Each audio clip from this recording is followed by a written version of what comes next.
Welcome to Democracy Now!, democracynow.org, The War and Peace Report. I'm Amy Goodman. The U.S. military is preparing to strike Iran as soon as this weekend, but President Trump still has to make the final decision. That's according to CNN, which cited a White House source who said Trump is, quote, spending a lot of time thinking about this, unquote. On Tuesday, U.S. and Iranian negotiators held indirect talks in Geneva and left without a clear resolution. Secretary of State Marco Rubio is expected to travel to Israel and meet with Prime Minister Benjamin Netanyahu later this month to discuss Iran's nuclear program. Meanwhile, the U.S. is sending a second aircraft carrier, the USS Gerald Ford, to the Middle East to join the USS Abraham Lincoln in the Persian Gulf. The USS Gerald Ford carrier strike group has been stationed in the Caribbean when the U.S. attacked Venezuela and abducted its president, Nicolas Maduro, and his wife. Iran has long maintained its nuclear program is solely for civilian purposes. This is Iranian President Masoud Pezeshkian. We have stated this many times. My own statements are not important. What matters from an ideological standpoint is the policy and the fatwa of the supreme leader. We are in no way seeking nuclear weapons.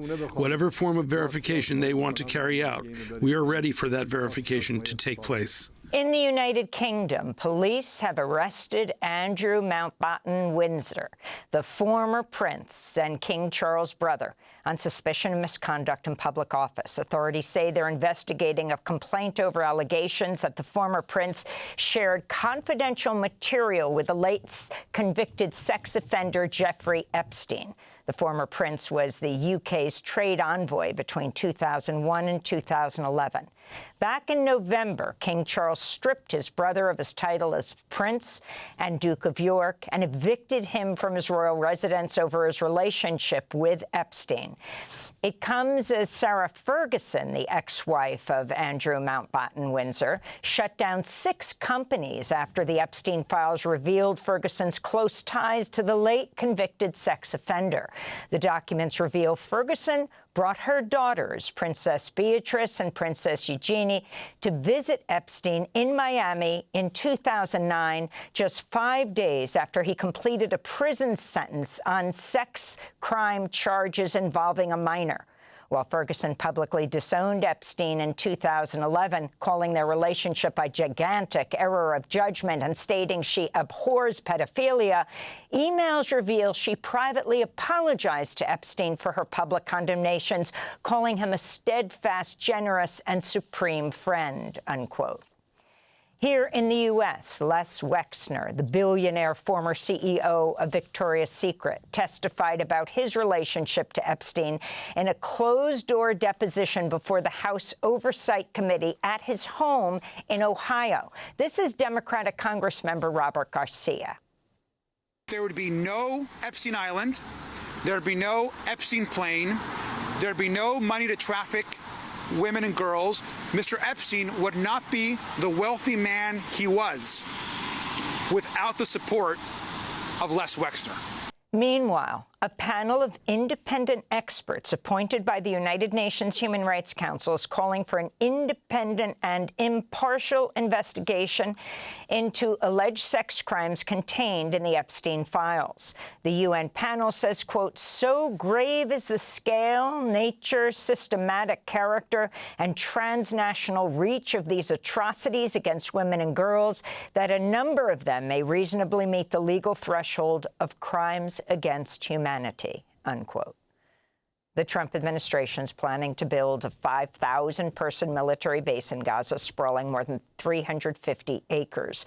That's according to contracting records reviewed by The Guardian newspaper, which reports the site is meant to host a future international stabilization force, part of the so-called Board of Peace chaired by President Trump. Today, dozens of world leaders and high-ranking diplomats are gathering in Washington, D.C. as the Board of Peace holds its inaugural meeting. Ahead of the summit, European allies declined to join. Countries sending delegations are largely led by authoritarian governments.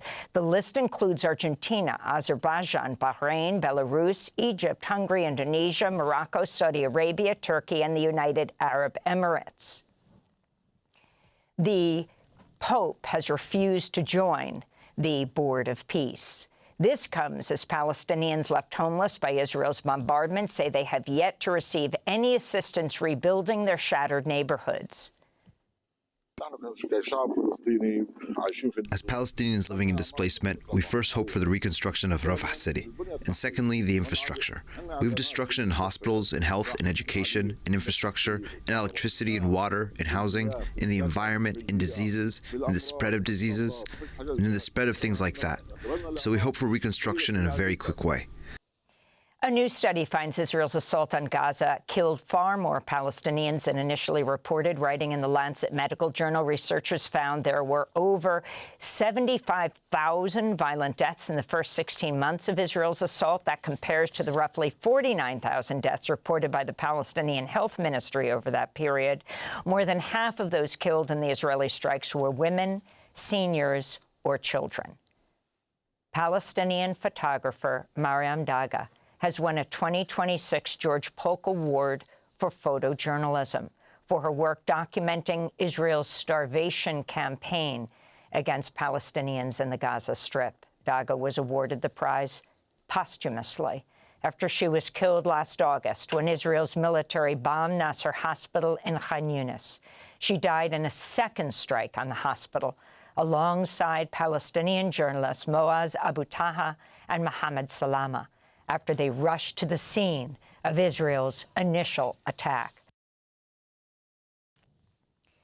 In Moscow, Cuba's foreign minister met Wednesday with top Russian officials, including Russian President Vladimir Putin, who pledged his support to the island nation.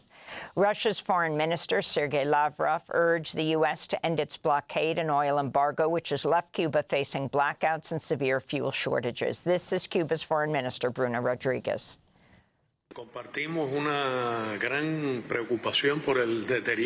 We share a great concern about the deterioration of the international order, which was already unjust and precarious, but which today is being replaced by the practices of the United States government through operations of plunder and occupation of natural resources, total transgression of international law, and ignorance of the United Nations, which threatens not only the current order, multilateralism, the United Nations and others, but also the sovereignty and security of all states without exception. The Department of Homeland Security is launching a nationwide campaign to investigate and prosecute naturalized citizens who registered to vote or voted illegally prior to becoming citizens. That's according to documents reviewed by MS Now. The initiative reportedly requires DHS investigators to submit reports to the White House detailing each case in which they declined to bring charges. Two current and former DHS officials told MS Now that the White House directive is, quote, not normal. White House Deputy Chief of Staff Stephen Miller is reportedly the driving force behind the DHS investigation.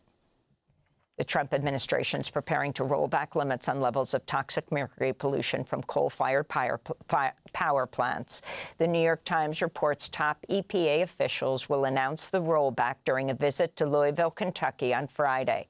The World Health Organization considers mercury one of its top 10 chemicals of major public health concern, and even small amounts can cause serious health problems, especially in utero and in children.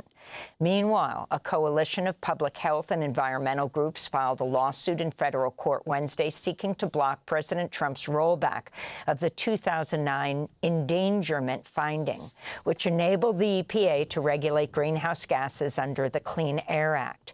In a separate petition, 18 children and young adults also sued the EPA, arguing the burning of fossil fuels is denying them their constitutional rights to life and liberty.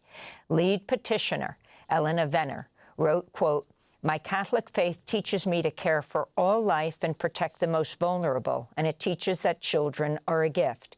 I now struggle to imagine bringing a child into a world where the air is unsafe and the climate is increasingly unstable," she said. In New York, NYU Langone Health has announced it will close its trans youth health program, forcing transgender teens who are currently receiving gender-affirming care at the hospital system to seek treatment elsewhere. This comes as the Trump administration's threatened to cut federal funding from hospitals that provide hormone treatments or puberty blockers to minors. New York State Senator Eric Bottcher said, quote, "Healthcare decisions should be made by doctors, patients, and families, not by politicians weaponizing funding to push an extreme ideological agenda," unquote. According to Stat News, more than 40 hospitals nationwide have paused or ceased to offer some type of gender-affirming care to trans youth since President Trump returned to office. South Korea's former president, Yoon Suk-yeol, has been sentenced to life in prison with hard labor after a court in Seoul found him guilty of leading an insurrection during a failed attempt to declare martial law last December 2024. In a verdict broadcast on live TV, a judge found Yoon unlawfully tried to send troops into South Korea's National Assembly to arrest key figures, including the Assembly Speaker and party leaders. Yoon had faced a possible death sentence. And in California, 8 backcountry skiers have been found dead after an avalanche near Lake Tahoe. A 9th skier is still missing, but is also presumed to be dead. It's the deadliest avalanche in California history. And those are some of the headlines. This is Democracy Now!, democracynow.org, The War and Peace Report. I'm Amy Goodman. And I'm Narmeen Sheikh. Welcome to our listeners and viewers across the country and around the world.